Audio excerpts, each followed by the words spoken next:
2024 లేదా 25లో డిగ్రీ లేదా బీటెక్ చదివారా? సాఫ్ట్వేర్ జాబ్ కోసం ఎదురు చూస్తున్నారా? అయితే కోడ్ జ్ఞాన్ 100 డేస్ కోర్సులో చేరండి, జాబ్ సాధించండి. సో కమింగ్ టు సబ్జెక్ట్, ఈ వీడియోలో ఏం చెప్తున్నారు? మీరు చాలాసార్లు చాలా సబ్జెక్టు విన్నారు, చాలా ప్రయత్నాలు చేశారు. ఒక స్థాయికి సక్సెస్ అయిన వాళ్ళు కూడా చాలామంది ఉన్నారు మనకి. కానీ ఒక సక్సెస్ అయిన తర్వాత మళ్ళీ ఎందుకో కొందరు పడిపోయిన వాళ్ళు ఉన్నారు, లేదా కొందరు మధ్యలో ఆగిపోయిన వాళ్ళు ఉన్నారు. అంటే అటు ముందు పోలేక ఇటు వెనక్కి రాలేక. ఇలా ఎందుకు జరుగుతుంది అనేది మనం ఒకసారి సమీక్షించినప్పుడు చాలామంది ఏం చేస్తారంటే స్టార్టింగ్లో రాగానే ఆ సబ్జెక్టు విని అప్పుడు చాలా ఆకలితోనే ఉంటారు కాబట్టి ఆకలి అంటే అప్పులు ఉంటారు కాబట్టి ఖచ్చితంగా స్ట్రిక్ట్గా ఫాలో అవుతారండి. దాదాపు నేను 40 days చెప్తాను, ఆ 40 days చాలా స్ట్రిక్ట్గా ఫాలో అవుతారు. అయినప్పుడు ఏమవుతుందంటే చిన్న చిన్న పనులు మొదలడం అనేది స్టార్ట్ అయిపోతుంది. దాంతో కొద్దిగా డబ్బు రావడం మొదలవుతుంది. ఆ 40 daysలో కొన్ని పనులు అయిపోగానే వాళ్ళు రిలాక్స్ అయిపోతారు, మళ్ళీ ఓకేనా, రిలాక్స్ అయిపోతారు. ఇంకా కొందరు ఏం చేస్తారంటే ఆ అప్పులు తీరిపోయినాయి, అనుకున్న ఒక అచీవ్మెంట్ సాధించిన తర్వాత అక్కడ ఆగిపోతారు. ఇక్కడ ఎందుకంటే అనుకున్న సాధించాను కదా, ఇంతకంటే ఇంకేముంటుంది అనే విషయంలో అక్కడ ఆగిపోతారు. ఇక్కడ మన సబ్జెక్ట్లో మనం ఏం చేయాలంటే, నా సుప్త చేతనాత్మక మనసులో నేను నిరంతరం డబ్బు, సంపద, ఐశ్వర్యం అనే పదాలని ఫుల్ఫిల్ చేస్తాను. అర్థమైందా? ఎందుకు ఫుల్ఫిల్ చేయాలి? మీరు సుప్త చేతనాత్మక మనసులో వాటిని ఎందుకు ఫుల్ఫిల్ చేయాలంటే, మీకు 24/7 కాకుండా మీ 7 జన్మలకు అది మీతోనే వస్తుంది. ఒకసారి దాంట్లో అది ఫుల్ఫిల్ చేశారనుకోండి, 7 జన్మలకు మీకు డబ్బు, సంపద, ఐశ్వర్యం మీతోనే ఉంటుంది. ఎంత ఈజీ టెక్నిక్ ఇది, అవునా కదా? అంటే మీరు మళ్ళీ ఈ జన్మ అయిపోయింది, నెక్స్ట్ బర్త్ కూడా బాగా డబ్బున్న వాళ్ళ ఇంట్లో జన్మ తీసుకుంటారు. అంటే అప్పుడు కూడా మీరు ధనవంతుడే, ఆ తర్వాత కూడా మీరు ఇంకా ధనవంతుడే. ఎందుకంటే ఈ జన్మలో ఆలోచనలు, అనుభవాలు ఏవైతున్నాయో అవి గత జన్మ ఆలోచనలు, అనుభవాలను పట్టుకొని ఈ జన్మ తీసుకోవడం జరిగింది మనం. అంటే మన సబ్ కాన్షియస్ మైండ్ ఏదైతుందో పైనల్ గ్లాండ్ గత జన్మలో ఉన్న అనుభవాలను తీసుకొని ఇక్కడికి వచ్చాం కాబట్టి మనం పేదరికాన్ని అనుభవిస్తున్నాం. ఇప్పుడు మనం ఏం చేస్తామంటే ఆ పైనల్ గ్లాండ్ని దాన్నే మనం సుప్త చేతనాత్మక మనసు అన్నాం, దాన్నే మనం దివ్య దృష్టి అన్నాం, దాన్నే మూడో కన్నాం, ఇంకా బోలెడు మనకు ఆధ్యాత్మిక పరంగా బోలెడు పేర్లు ఉన్నాయి. దానికి మనం ఏం చేస్తామంటే వీటిని జమ చేస్తాం మనం. ఇప్పుడు ఏమవుతాయంటే, మీరు ఎప్పుడైతే జమ చేస్తారో, బ్యాంకులో డబ్బు జమ చేస్తే మనకు వడ్డీ ఎలాగైతే వస్తుందో, మీ సుప్త చేతనాత్మక మనసులో ఇవి జమ చేసినప్పుడు వడ్డీతో సహా మీకు తిరిగి రావడం అనేది జరుగుతుంది. అంత అద్భుతమైన సబ్జెక్ట్ ఇది. కాబట్టి వాళ్ళు ఏం చేశారంటే, ఇంతవరకు ఎక్కడ కూడా మన క్లాస్కి వచ్చారు, ఆ చెప్పిన అఫర్మేషన్స్ ఏవో చేశారు, వాళ్ళకు సక్సెస్ అయినారు, ఆ తర్వాత అక్కడ ఆగిపోయినారు. దాన్ని సంపూర్ణంగా దాంట్లో ఫుల్ఫిల్ చేయలేదు. వాళ్ళకు అవసరమైనంత మేరకే కోరుకున్నారు. ఏమనుకున్నారు, నాకు ఈ అప్పుల నుంచి నేను బయటపడితే చాలు, సరిపోయింది. అప్పుల నుంచి బయటపడ్డావు, ఆ తర్వాత డిజైన్ ఇవ్వలేదు కదా నువ్వు ఇస్తే కదా నీకు అక్కడ పని అయ్యేది. ఇప్పుడు ఇంట్లో మన పని మనిషి ఉన్నాడు, మరి టీ తీసుకురారంటే టీ తీసుకొస్తాడు, మళ్ళీ ఆయన నిలిచి ఉంటాడు, ఇంకో పని చెప్పాలి వాడికి, అలా కారు చూడమని చెప్పాలి, ఆ కారు చూడమని అయిపోతే ఇల్లంతా క్లీన్ చేయమని చెప్పాలి, లేదంటే నేను ఆఫీస్కి వెళ్తున్నాను వచ్చేలోపు నువ్వు పలానా పని చేసి పెట్టని చెప్పాలి. లేకపోతే వాడు ఏం చేస్తాడు, తింటాడు, పడుకుంటాడు కదా. ఈ సుప్త చేతనాత్మక మనసు కూడా అదే పరిస్థితి. దానికి పని చెప్పకపోతే అది ఖాళీగా ఉంటుంది. దానికి 2 పనులు ఉన్నాయి. ఎందుకు?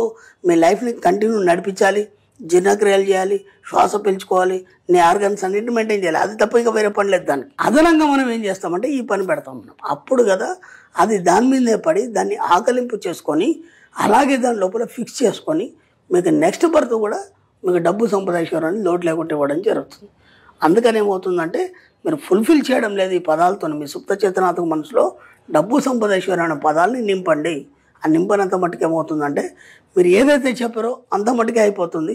ఆ తర్వాత మీరు ఆగిపోవడం, లేదా ముందుకు పోలేకపోవడం, ఏం చేయాలో ఆలోచనలో మిగిలిపోతారు. అప్పుడు మీకు దారి చూపించే వాళ్ళు ఎవరు ఉన్నారు. మళ్ళీ ఏం చేయాలి? ఇప్పటి వరకు మీకు ఇట్లాంటి పరిస్థితులు వస్తే, సపోజ్ ఒక స్థాయికి వెళ్ళారు, ఆగిపోయారు, లేదా ఏదో సాధించారు, ఆగిపోయారు, ఇప్పుడు మళ్ళీ దానికి పని చెప్పడం మొదలుపెట్టి, అర్థమైందా? ఇక్కడ దాకా వచ్చింది, ఇక ముందు నేను ఎలా సాగదీయాలి, జస్ట్ పడుకునే ముందు చెప్పండి, ఇక్కడ దాకా వచ్చింది, దీన్ని ఎలా ముందుకు తీసుకెళ్ళాలి, నువ్వే దారి చూపించాలని చెప్పండి. అనుకోకుండా అవకాశాలు బోలెడు వచ్చేసి ఆ మూమెంట్ అనేది స్టార్ట్ అయిపోతుంది, మళ్ళీ ముందుకు వెళ్ళిపోతారు. మీరు దాన్ని నిరంతరం ఒక తీవ్రత రూపంలో దాన్ని కొనసాగించండి. ఎండ్ ఆఫ్ డెత్ వరకు కాదు కదా, తర్వాత జన్మలకు కూడా హాయిగా డబ్బు, సంపాదించడం వస్తూనే ఉంటుంది. బట్ ఏదైనా సరే అండి, ఆ డిజైన్ ఇవ్వటం అనేది మాత్రం కంటిన్యూ ఇస్తూనే ఉండాలి. మనం ఖాళీ ఉంచొద్దు. అంటే పని వాడిని అయితే మనం ఎట్లయితే ఖాళీ ఉంచామో అలాగే మనం సుప్త చేతనాత్మక మనసు మీ యొక్క సేవకుడు అని చెప్పుకున్నాం. మనం విశ్వంని సేవకుడు అని చెప్పుకున్నాం.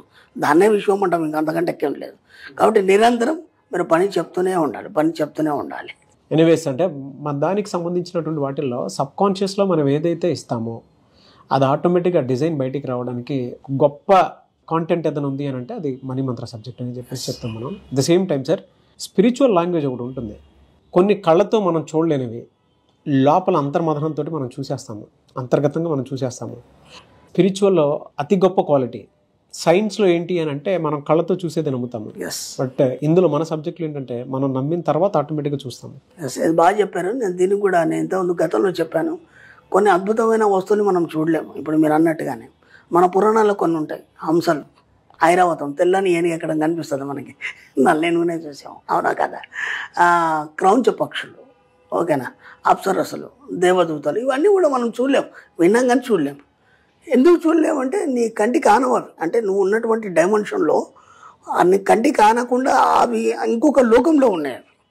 అలాగే డబ్బు కూడా మనకు అలాగే ఆనకుంటే అయిపోయింది.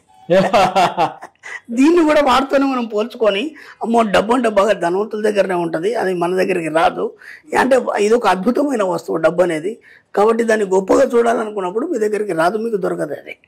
కాబట్టి దాన్ని అతి సామాన్యంగా మీరు ఆలోచించినప్పుడు, మీరు ఎప్పుడైతే ఇందాక మీరు చెప్పినట్టు మీరు అంతర్చక్షు ఉంటారు దాన్ని, అంటే మీ యొక్క సబ్కాన్షియస్ మైండ్ ద్వారా ఎప్పుడైతే చూస్తారో డబ్బు కాదు కదా ఏదైనా చూడవచ్చు మీరు మీ జీవితంలో, అవన్నీ మీకు ప్రత్యక్షం అవుతాయి. అప్పుడు నీ లోపలికి నువ్వు పోయినప్పుడు కదా అవన్నీ ప్రత్యక్షం అవుతాయి. అలాగే డబ్బును కూడా మనం అద్భుతమైన వస్తువు అనుకున్నంత దూరం వచ్చేపు అది చాలా దూరంగానే ఉంటుంది మనకు అందరు. ఎప్పుడైతే మనం ఇన్నర్ మైండ్తో డబ్బుని చాలా చిన్నగా చేస్తామో ఆటోమేటిక్గా జీవితంలో కుప్పలు తెప్పలుగా డబ్బు వచ్చి పడుతుంది. అంతే, ట్రూ అండి. ఎస్, ఎందుకంటే అసలు మనల్ని మనం అంత గొప్పగా చూసుకోవాలనుకున్నటువంటి ఆలోచన కూడా ఉండాలి. ఆ ఆలోచనే నిజం చేస్తుంది. చాలామంది నేను ఎంబీబీఎస్ అవుతాను, ఇంజనీర్ అవుతాను అని అనుకుంటూ ఉంటాం, బట్ అది ఎప్పుడైతే విజువల్ లోపల పడి ఆ 3-4 years మనం ఫినిష్ చేసుకుంటామో ఒక రైట్ అవుట్పుట్ మనకు అప్పుడే బయటికి కనిపిస్తూ ఉంటుంది. అది నీ లోపల మనం చూసుకోవాలి కదా. ఎస్, చూసుకుంటే కదా నీకు అది బయటకు వచ్చి. నేను ఐఏఎస్ అవ్వాలనుకుంటే ఐఏఎస్ డిజైనే కనిపిస్తుంది, నేను ఐపీఎస్ అవ్వాలంటే ఐపీఎస్ డిజైన్, నేను డాక్టర్ అవ్వాలంటే డాక్టరే, ఇంజనీర్ అవ్వాలంటే ఇంజనీరే అదే కనిపిస్తుంది, నేను యాంకర్ అవ్వాలనుకుంటే నా అవుట్పుట్ అదే కనిపిస్తుంది. ఇలా so fantastic and thank you sir, thank you so much doctor Shri Acharya Krishna Swamy గారు. సుమన్ టీవీలో మీ పర్సనల్ అండ్ బిజినెస్ ప్రమోషన్స్ కోసం కింది నెంబర్కి కాంటాక్ట్ చేయండి.